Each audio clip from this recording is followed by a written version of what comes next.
রাইনার আরেকটা অর্থ হলো আপনার কথা পুনরাবৃত্তি করুন। কথা বুঝছেন? কেউ যদি কোনো কথা না বুঝে তখন বলে ভাই আপনার কথাটা আবার বলে, বলে কি বলে না, না বুঝার কারণে। তো ইহুদিরা মনে মনে কোনো রবিকে রাখাল বলে তিরস্কার করে বলতো রাইনা। আবার মুসলমানেরা অনেক সময়, ইমানদারের অনেক সময় নবীর কথা কোনো সময় না বুঝতে বলতো রাইনা, কিন্তু তাদের মনের মধ্যে এটা ছিল না রাখাল। তারা বলতো, তাদের মনে এটাই যে আপনার কথাটা আবার বলো, পুনরাবৃত্তি করো। তো আল্লাহ তাবারক ওয়া তাআলা কোরআনে পাকে বলেন, ইয়া আইয়ুহাল্লাযীনা আমানু লা তাকুলু রাইনা ওয়া কুলু উনজুরনা ওয়াসমাউ ওয়ালিল কাফিরিনা আযাবুন আলীম। আল্লাহ বলেন, হে ঈমানদারগণ, আমার নবীকে তোমরা রাইনা বলো না, রাইনা বলো না। তাহলে ঈমানদারের উপরে কিয়ামত পর্যন্ত নবীকে রাইনা বলা হারাম। হারাম করছে কে? জোর বলো না, হারাম করছে কে? আওয়াজ করে বলেন, হারাম করেছে কে? ঈমানদারের উপরে আল্লাহ হারাম করেছেন। ইয়া আইয়ুহাল্লাযীনা আমানু লা তাকুলু রাইনা, তোমরা আমার নবীকে রাইনা বলবা না, অর্থাৎ রাখাল বলবা না। আমার নবী যদি, আমার নবী কথা বলার পরে যদি তোমরা না বুঝো তবে কি বলবা? উনজুর না, ওগো নবী আমাদের প্রতি দয়ার দৃষ্টি করো না। অথবা ওয়াসমাউ, আমার নবী যখন কথা বলে তখন তোমরা গভীরভাবে আমার নবীর কথা শুনে থাকো, যাতে করে এক কথা নবীকে আবার না বলতে হয়। সুবহানাল্লাহ বলেন না? আল্লাহ বলেন, কাফেরদের জন্য আল্লাহ শক্ত আযাব রেখেছেন। তো আজকে এই যুগে যারা নবীকে রাখাল বলে, রাখালের অর্থই হলো রাইনা, রাইনা বলে, রাখাল বলে, মনে রাখতে হবে এরা হলো ইহুদিদের দালাল। যেহেতু ইহুদিরা নবীকে রাইনা বলতো, ইহুদিরা নবীকে রাখাল বলে তিরস্কার করতো, আজকে যারা নবীর সামনে বেয়াদবি করে, রাখাল বলে, এরা হলো ইহুদিদের দালাল, ইহুদিদের চর, ইহুদিদের জারজ সন্তান। কথা বলছেন না? নবীর সাথে কেউ যদি চুল পরিমাণ ডাইরেক্ট অথবা ইনডাইরেক্ট কোনো বেয়াদবি করে, সাথে সাথে সে কাফের। ঠিক। এটার মধ্যে কেউ যদি সন্দেহ করে, সব কাফের হয়ে যাবে।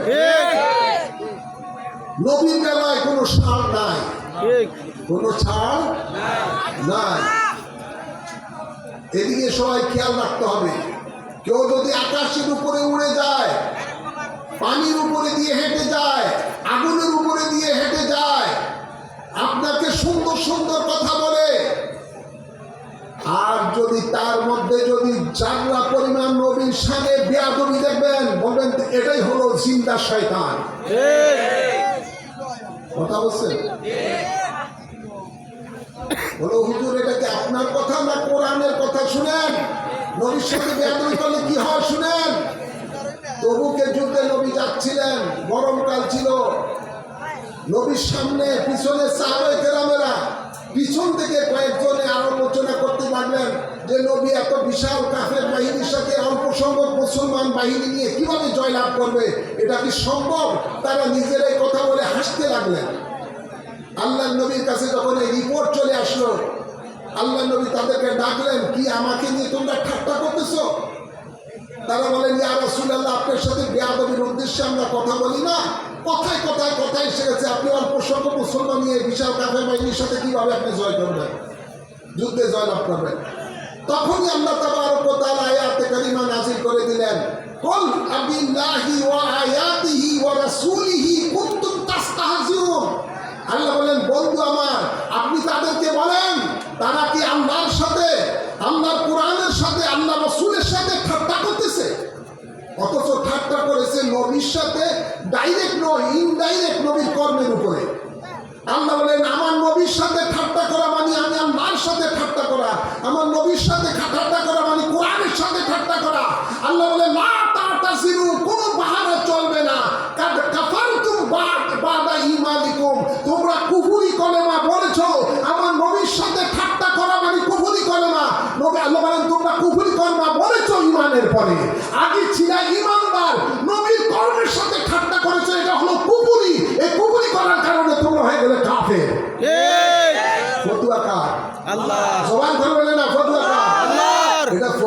আল্লাহর কোনো মুফতির ফতুয়া নয়, আমারও ফতুয়া নয়, আল্লাহর ফতুয়া। তাই নবীর সাথে কেউ যদি ডাইরেক্ট অথবা ইনডাইরেক্ট এমন কোন শব্দ ব্যবহার করে বেয়াদবিমূলক, সে যত বড়ই মুফতি, যত বড়ই ডক্টরেট হোক, যত বড় আলেম হোক, মুহাদ্দিস হোক, আল্লাহর ফতুয়ার মধ্যে সে সাথে সাথে কাফের। কথা বলছেন? আল্লাহ হেদায়েত দান করুন, আমিন বলেন, আমিন বলেন। আসুন আমরা দাঁড়িয়ে নবীকে সালাম দেই।